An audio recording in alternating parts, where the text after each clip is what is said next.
नमस्कार। कार्यक्रम ख़ास मुलाकात में आपका बहुत बहुत स्वागत है। और ख़ास मुलाकात में हमारे साथ एक ऐसे ख़ास मेहमान हैं जो तथ्यपरकता को महत्व देते हैं, शांति प्रियता को महत्व देते हैं और विचार तत्व की प्रधानता उनकी राजनीति का मुख्य आधार है। और यही वजह है कि उनको सुनना हमेशा, इसके पहले भी हमने कहा है कि एक स्कॉलर पॉलिटिशियन को सुनना है। भारतीय जनता पार्टी में एक आइडियोलॉग के तौर पर वो देखे जाते हैं और मौजूदा सरकार के महत्वपूर्ण विचार तत्वों की प्रधानता वाले नेताओं में उनका शुमार है। और ये माना जाता है कि विचार तत्व से जुड़े जो भी पक्ष हैं, चाहे वो कोई बड़ा मसला हो भारतीय जनता पार्टी के लिए या फिर देश या अंतर्राष्ट्रीय स्तर से जुड़ा कोई विषय हो, उसमें उनकी भूमिका बराबर से अन्य महत्वपूर्ण नेताओं के साथ बनी रहती है।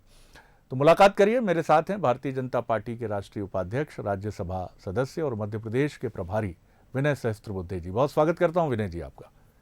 नमस्कार, सभी को प्रणाम। जी नमस्कार। विनय जी, शुरुआत में करता हूं, कोरोना काल से ही मैं बात शुरू करता हूं। हम इसकी भयावहता को पूरे विश्व में देख रहे हैं और एक बहुत ही चुनौतीपूर्ण स्थिति इसने निर्मित की है।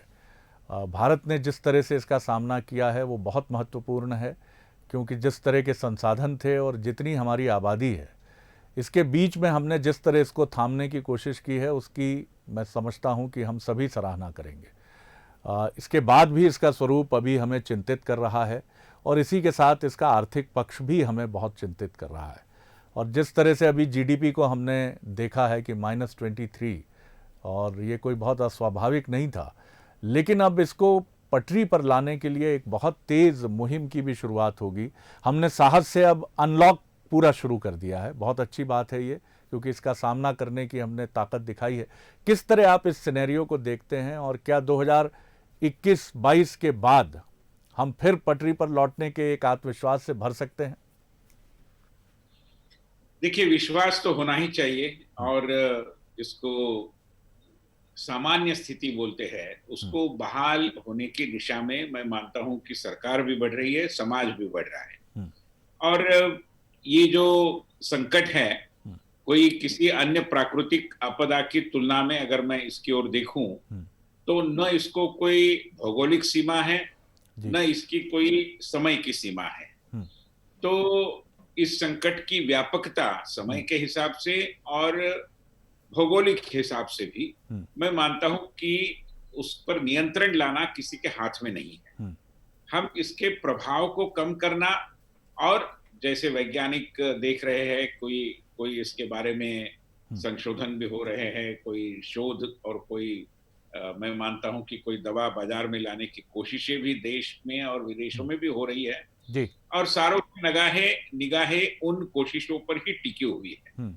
मगर आज अपने हाथ में जो बातें हैं, उसमें सबसे महत्वपूर्ण है कि जन जागरण, जन सहभागिता के साथ साथ सरकार और जनता इनकी भागीदारी सुनिश्चित करते हुए इस संकट का सामना निडरता पूर्वक करना। ये कोई डरने वाली और डर कर भागने वाली स्थिति है, ऐसा मुझे नहीं लगता। और भारतीय समाज कभी भी इस पद्धति से डर से भागने वाला समाज नहीं है, वो डटकर खड़ा रहता है। हाँ, ये बात सही है कि सावधानता पूर्वक कदम उठाने होंगे और हमें मतलब पूर्व जैसी स्थिति आई है ऐसा मानकर चलना बड़ा घातक होगा। निश्चित रूप में स्थिति यद्यपि नियंत्रण में है, धोखे से पूरी बाहर तो है ऐसा कहना निश्चित रूप में मुश्किल है। मगर मैं मानता हूं कि पूरे देश में जो वातावरण है, 3 पहलू मैं उसके आपके नजर में लाऊंगा। पहली बात है कि सरकार ने बहुत अच्छे तरीके से समय रहते हुए इस पर नियंत्रण लाने की कोशिशें की। जब लोगों को लगा नहीं था, आज लोग तरह तरह की बातें करते हैं कि ये लॉकडाउन अचानक से लाया गया और उससे ये हुआ, उससे वो हुआ। मगर लॉकडाउन एक असाधारण परिस्थिति का एक असाधारण समाधान था और इसलिए उसको जैसे स्थिति की गंभीरता ध्यान में आई, प्रधानमंत्री जी ने पूरी जनता को विश्वास में लेके उसको लागू कराने का एक महत्वपूर्ण निर्णय लिया। देखिए, प्रधानमंत्री जी निर्णय लेने के लिए मशहूर है, जिसमें थोड़ी रिस्क है, जिसमें थोड़े धोखे हैं, ऐसे भी निर्णय नेतृत्व को लेने पड़ते हैं और उन्होंने उसको समय पर लिया, लोगों को विश्वास में लिया और लोगों की सहभागिता सुनिश्चित करने के लिए जैसे थैंक्स गिविंग के लिए दीप प्रज्वलन का कार्यक्रम हो, थालीनाद का कार्यक्रम हो, तो लोगों को जोड़ा भी उसमें। साथ ही साथ वर्तन के सूत्र दिए, जैसे मास्क की बात है या अंतर रखने की बात है या हाथ बारंबार धोने की बात है। तो इन सारे विषयों के कारण अब छोटा बच्चा भी जानता है कि कोरोना के राक्षस का सामना करना है तो मुझे इन व्यवहार सूत्रों का ये विधि निषेध जो है उन पर मुझे अवलंबन करना पड़ेगा। ये बड़ी बात है, जी, महत्वपूर्ण बात।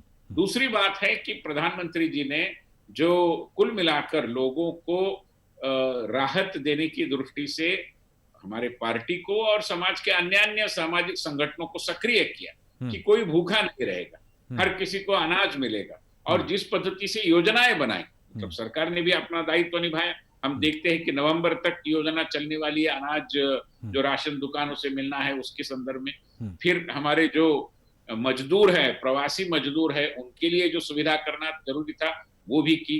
और जिस पद्धति से अभी आत्मनिर्भर भारत की बात आ रही है और ये आत्मनिर्भरता की योजना के तहत सारे विभागों ने जो देहातों में लौटे हुआ मजदूर वर्ग है उनके पुनर्वास की जो रचनाएं की है वो भी बड़ी अद्भुत सी है, मैं तो कहूँ।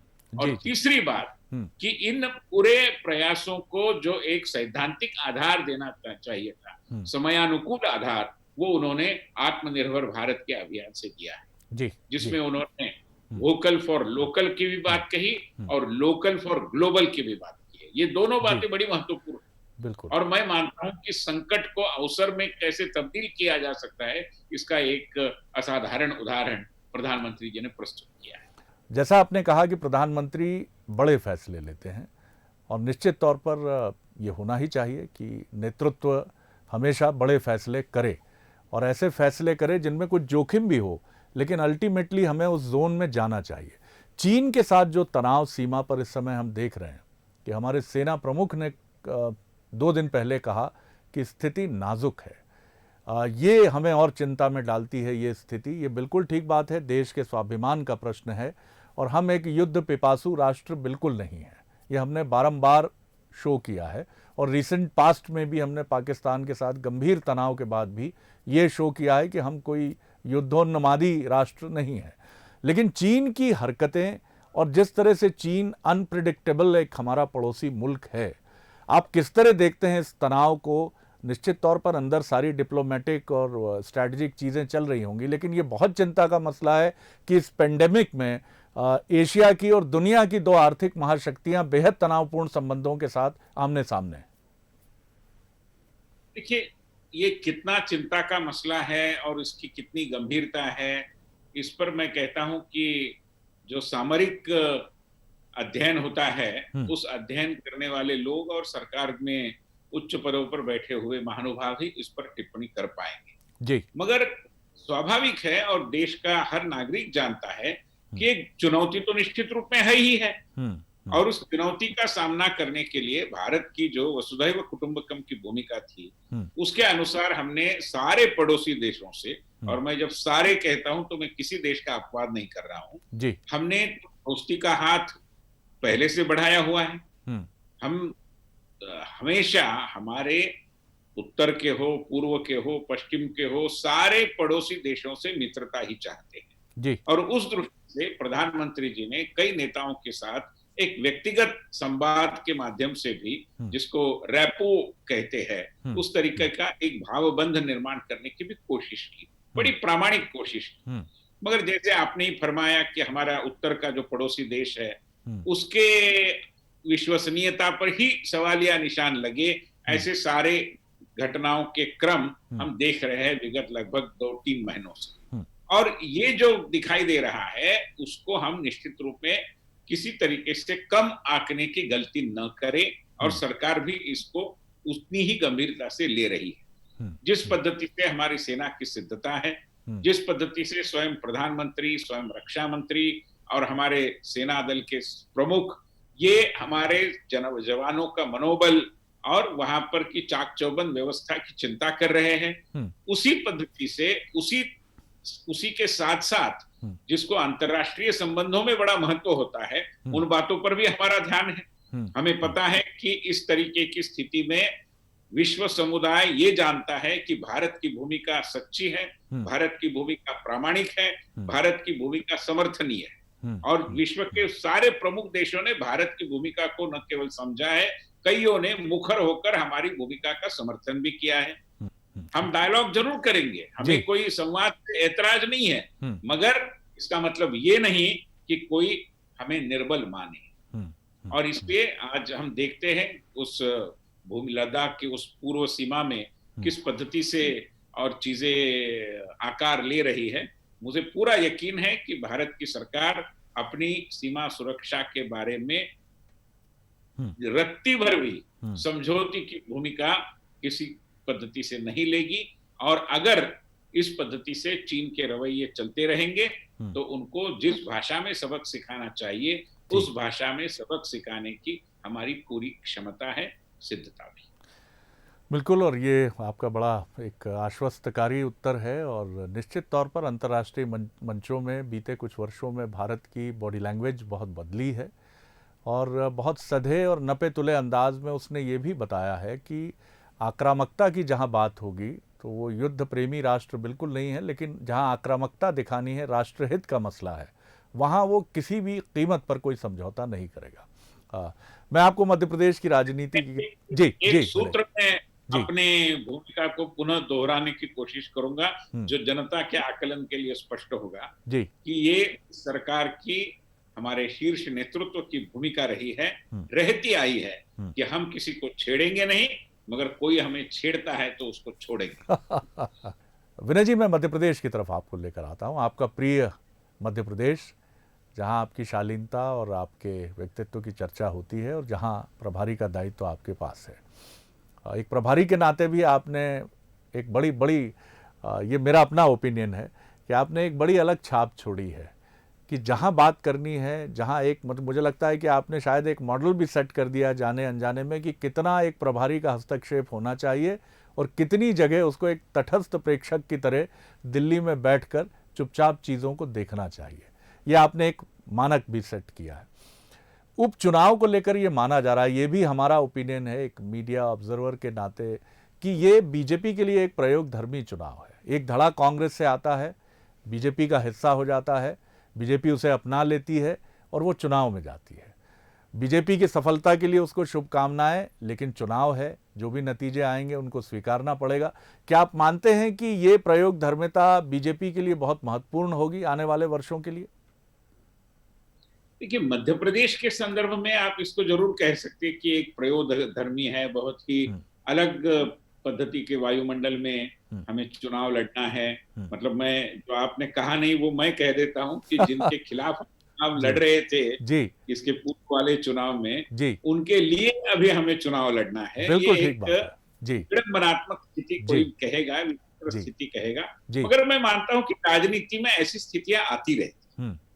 और जैसे मैं महाराष्ट्र का उदाहरण दूं, चूंकि मैं महाराष्ट्र से आता हूं, कि 2014 का चुनाव हमने शिवसेना के विरोध में लड़ा, मगर 2014 के बाद वहां पर जो सरकार बनी वो शिवसेना के साथ बनाई। और 2019 का चुनाव हमने शिवसेना के साथ लड़ा, और 2019 के बाद वहां पर जो सरकार बनी वो हमारी बहुमत होने के बावजूद भी हमें अलग थलग करके अन्य 3 दलों ने बनाई।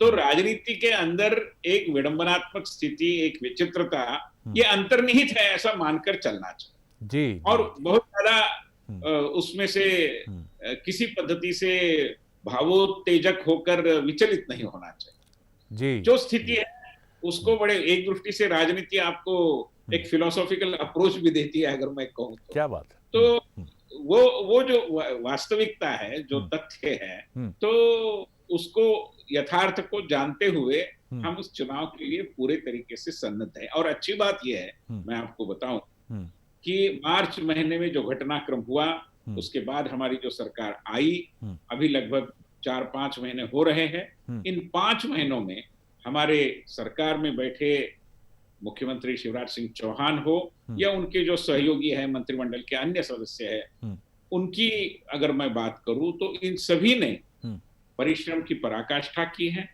एक दृष्टि से संगठन और सरकार के अंदर के समन्वय को और मजबूत किया है, और जमीनी राजनीति जो चुनाव के चुनौती के रूप में हमारे सम्मुख खड़ी है, उसके लिए भी हर पद्धति से प्रयास किए कि अभी कोई अभी अभी आया हुआ, इनके साथ आया हुआ ऐसा उल्लेख करने की जरूरत नहीं है। एक बार भाजपा में आया, वो भाजपा का हो गया। तो इसलिए अब हम सभी की मिलकर एक दृष्टि से ये कमल सेना है और ये कमल का चिन्ह लोगों ने मतलब उसका बटन दबाना चाहिए। इसी के लिए हम सब मिलकर काम कर रहे हैं, चाहे कोई नया हो, चाहे कोई पुराना हो, चाहे कोई अभी अभी का हो। ये सारे जो भेद है, ये कृत्रिम भेद है, ये समाप्त हो गए और इसलिए पूरे मनोयोग से संगठन भी जुड़ा है। और जो अभी मैं केवल तांत्रिक दृष्टि से उसका इस पद्धति से उल्लेख कर रहा हूं कि जो श्री ज्योतिरादित्य सिंधिया जी के साथ हमारे दल में आए, उसके बाद भी कुछ लोग आए, वो सब भारतीय जनता पार्टी के उतने ही निष्ठावान कार्यकर्ता बन गए हैं जितने कि पुराने कार्यकर्ता। जी जी, विनय जी, एक अहम सवाल इसके साथ ये भी है, आपने ये नारा बहुत अच्छा दिया है कि बार बार ये कहने की आवश्यकता नहीं है कि बीजेपी में हाल ही में आए, अब कमल सेना है और सब मिल चुके हैं और ठीक बात है। लेकिन जो परंपरा से बीजेपी के हैं, जिनका डीएनए बीजेपी का है, जिनका डीएनए जनसंघ का है, जो संघ अनुप्राणित शक्ति से संचालित आपकी सेना परंपरा से रही है, उसके मन में भी कुछ भाव हैं, वो भी कुछ सुनना चाहती है। पहली चीज़ तो वो ये सुनना चाहती है कि त्याग एक बड़ी अच्छी बात है और बीजेपी हमेशा कहती है कि नेशन फर्स्ट, उसके बाद फिर पार्टी और फिर व्यक्ति। तो उस व्यक्ति के लिए भी कुछ कंसोलेशन होना चाहिए, उसको भी ये मैसेज होना चाहिए कि आप इस समय उसी व्यक्ति का परचम लेकर चल रहे हैं, झंडा लेकर चल रहे हैं जिसके साथ 2 साल पहले आपने चुनाव लड़ा था। ये आसान बात नहीं है। आपको उस बीजेपी के कार्यकर्ता, उस वरिष्ठ नेता, उस वरिष्ठ कार्यकर्ता के मान सम्मान के लिए भी कुछ कहना चाहिए। निश्चित रूप में देखिए, हमारा दल एक कार्यकर्ता अधिष्ठित दल है। कार्यकर्ता हमारे दल के केंद्र में है और इसलिए आकांक्षाओं का एक जनतंत्र हमारे दल के अंदर है। कोई किसी घराने में निर्माण हुआ है, इसलिए उसका दावा बनता है, इस धारणा को हमने सिरे से खारिज किया है, पहले से खारिज किया है जी। और इसलिए हर कोई साधारण कार्यकर्ता भी हमारे लिए उतने ही सम्मान योग्य पार्टी के सैनिक के रूप में हम उसकी ओर देखते हैं जितने कि किसी बड़े नेता या बड़ी पृष्ठभूमि रखने वाले नेता के बारे में देखें। मगर हमारे दल के कार्यकर्ता, भारतीय जनता पार्टी के कार्यकर्ता यह भी जानते हैं कि ये परिवर्तन हुआ। कुछ लोगों ने एक दृष्टि से दल बदल नहीं, दिल बदल किया, दिल परिवर्तन किया, इसके कारण हमारी सरकार बनी। अगर ऐसा नहीं होता तो सरकार नहीं बनती। और ये दिल बदलाव के कारण जो सरकार बनी है और जिनके दिलों में ये बदलाव आया, विचारों में परिवर्तन आया, एक नया एहसास उनको हुआ, वो भी यह जानते हैं कि इस दल में अब चुनाव जीतना है, तो जो पहले से इस दल के लिए काम करने वाले कार्यकर्ता है, उनके कंधे से कंधे मिलाकर ही चुनाव जीता जा सकता है। ये केवल श्री कमलनाथ जी की जगह श्री शिवराज सिंह चौहान मुख्यमंत्री बने, ये कोई नाम पट्टी का केवल परिवर्तन नहीं है, ये संस्कृति का परिवर्तन है, ये सोच का परिवर्तन। एक नारा जिसका सामना आपको मध्य प्रदेश में, यानी बीजेपी को मध्य प्रदेश में इस उपचुनाव में करना है, जिसके लिए अब हम ये मान रहे हैं कि अक्टूबर के दूसरे सप्ताह तक चुनाव संभावित हैं। जिस तरह से 15 नवंबर तक बिहार उपचुनाव के साथ 65 विधानसभा की सीटों के लिए निर्वाचन आयोग ने गाइडलाइंस जारी कर दी कि 15 नवंबर तक आप सारी चीज़ें पूरी कर लें। इस नारे से आपको जूझना है कि आपने सत्ता का अपहरण किया है, ये कांग्रेस का एक बड़ा आरोप है और वो इस नारे को इस उम्मीद के साथ उछालने की कोशिश लगातार कर रही है और करती रहेगी कि इससे उसको लगता है कि पब्लिक सेंटिमेंट्स को वो कुछ अपनी तरफ खींच पाएगी। टिकाऊ चाहिए कि बिकाऊ चाहिए, आपका जवाब क्या होगा? देखिए, सत्ता के अंदर ये जो परिवर्तन मध्य प्रदेश में हुआ है, ये कोई भारतीय जनतंत्र के इतिहास में पहली बार थोड़ी ना हुआ है। ऐसे परिवर्तन अन्य प्रदेशों में हुए हैं। अगर यहाँ के सत्ता में जो भी परिवर्तन हुआ है उसको वो अपहरण कह रहे हैं, तो महाराष्ट्र में इन्होंने क्या किया है? महाराष्ट्र में तो इनको जनादेश का जो भी नहीं था, मगर जैसे भानुमति का कुनबा बन गया और ये 3 लोग सत्ता में आए, और अब मतलब किस पद्धति का शासन वहां पर चल रहा है हर कोई देखता है। मुख्यमंत्री कहाँ है ये पता नहीं, और न कोई समन्वय है, न कोई कॉमन एजेंडा है, न कुछ है। तो वो तो मतलब दिन दहाड़े डाका था, ये आज अपहरण की बात हमें सिखा रहे हैं। जी। तो मैं मानता हूं कि इस तरीके के नारों की राजनीति में नहीं जाना चाहिए। जो हमने किया है वो, और श्रीमान ज्योतिरादित्य सिंधिया जी और उनके सब सहयोगी, उनकी पीड़ा और उनके कारण को समझना चाहिए।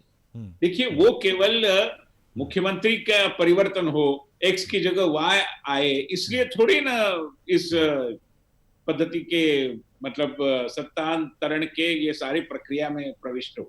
जी, जी। उनका ये कहना है कि भ्रष्टाचार हो रहा था, हमारी बात की सुनवाई नहीं हो रही थी, कार्यकर्ता का सम्मान नहीं था, भेद किया जा रहा था, ये किसका इस तरीके का भेद किया जा रहा था। और सबसे महत्वपूर्ण, जो भी आश्वासन हमने दिए थे उसके ऊपर किसी भी तरीके की गंभीरता से अमल करने की कोई इच्छा नहीं थी, और भ्रष्टाचार चरम सीमा पर गया।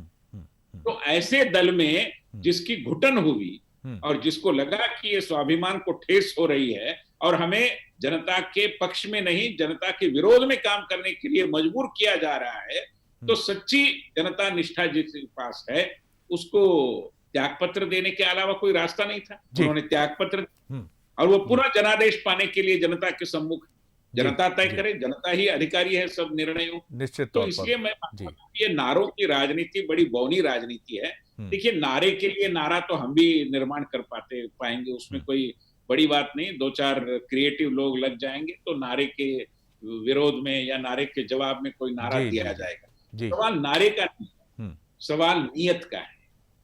और मैं मानता हूं कि ये लड़ाई, अगर आपको नारा ही चाहिए या उसका एक शब्दरूप चाहिए, तो ये लड़ाई खोखले नारे और असली नियत के बीच की लड़ाई है। मैं मानता हूं कि लोग असली नियत के पक्ष में वोट जी जी जी।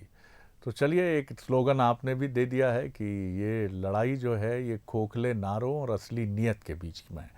क्या मैं कंक्लूड कर रहा हूँ इस सवाल के साथ कि क्या असली नियत जो बीजेपी का आप क्लेम कर रहे हैं कि असली नियत बीजेपी की है मध्य प्रदेश के विकास की, मध्य प्रदेश को विकास में आगे रखने की और मध्य प्रदेश के हितों को प्रोटेक्ट करने की, आप इसी स्लोगन के साथ और इसी भावना के साथ लोगों के बीच जाएंगे और उपचुनाव में आप कोई दुविधा नहीं देखते हैं कि बीजेपी एक अच्छे प्रदर्शन के साथ फ्लाइंग कलर्स के साथ सामने आएगी?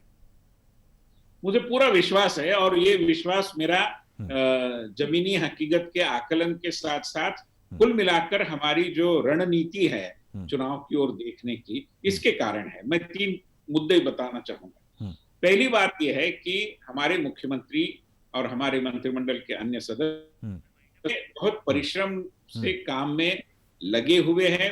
मुख्यमंत्री जी का आपने देखा कि कोरोना और बाकी सारे संकटों के होने के बावजूद भी, पहली बात यह है कि जब शिवराज सिंह चौहान जी ने मुख्यमंत्री का दायित्व संभाला, उसके बाद कोरोना पर सही नियंत्रण लाने की गंभीर चेष्टा शुरू हुई। उसके पहले वो गंभीरता ही नहीं थी, पहली बात। दूसरी बात यह है कि वो निरंतर प्रवास में है। अभी बाढ़ का संकट आया तो उसका हल निकालने के लिए दिल्ली में केंद्र सरकार के साथ समन्वय रखते हुए जो भी सहयोग चाहिए वो मुहैया कराने में हर पद्धति से लोगों के साथ रहते हुए, लोगों के मनोबल को बनाते हुए, और वो सक्रिय रहे हैं, जो शिवराज जी की एक विशेषता पहले से रही है, उसका पुनः प्रत्यय मध्य प्रदेश की जनता को आ रहा है। ये मेरे विश्वास का पहला कारण है। दूसरा कारण है कि जो नीतिगत सुधार उन्होंने लाए, चाहे कृषि विषय हो, मंडियों के स्थान पर हर किसान का घर ही मंडी हो सकता है, ये एक छोटा सा दिखने के लिए परिवर्तन है, मगर इसलिए इसके कारण किसान की सुविधाएं बढ़ गई है। किसान को अभी मंडी वालों का जो तंत्र था उसकी गुलामी सहन करने की आवश्यकता नहीं है, वो स्वतंत्र है, स्वाधीन है, आत्मनिर्भर है सही अर्थ में। रोजगार के लिए जो रोजगार सेतु ऐप उन्होंने बनाया है, उसके कारण वो भी संभावनाएं बढ़ रही है। जो नए उद्यम आए उनके लिए जो रियायतें शुरुआती दौर में जरूरी है, वो भी उन्होंने एक नीतिगत सारी व्यवस्था बनाते हुए वो मुहैया की है। तो मैं मानता हूं कि वाकई में सुशासन के प्रति हमारी जो प्रतिबद्धता है वो झलक रही है उनके अन्य निर्णयों के आधार पर। तीसरी बात है कि श्री विष्णुदत्त शर्मा जी के नेतृत्व में एक युवा नेतृत्व जिस दल का है, ऐसा हमारा संगठन अभी बहुत अच्छे तरीके से सक्रिय होता दिखाई दे रहा है। ग्वालियर चंबल की यात्राएं ज्योतिरादित्य जी और शिवराज जी और विष्णुदत्त जी की पूरी हो गई है।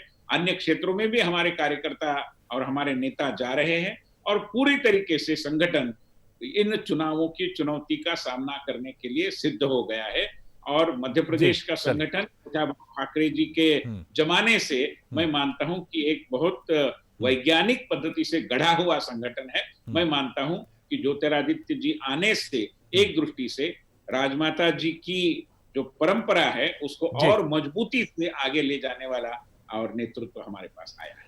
चलिए, आपकी इस भावना के लिए और आपकी इस दृष्टि के लिए बीजेपी को बहुत बहुत शुभकामनाएं। मैं बहुत धन्यवाद देता हूं विनय जी इस बातचीत के लिए और ढेरों शुभकामनाएं देता हूं आपको आपकी भावी राजनीतिक यात्रा के लिए। ये थे खास मुलाकात में विनय सहस्त्रबुद्धे जी। अगली बार एक और खास शख्सियत को लेकर आपसे मिलेंगे। इजाजत दीजिए, नमस्कार।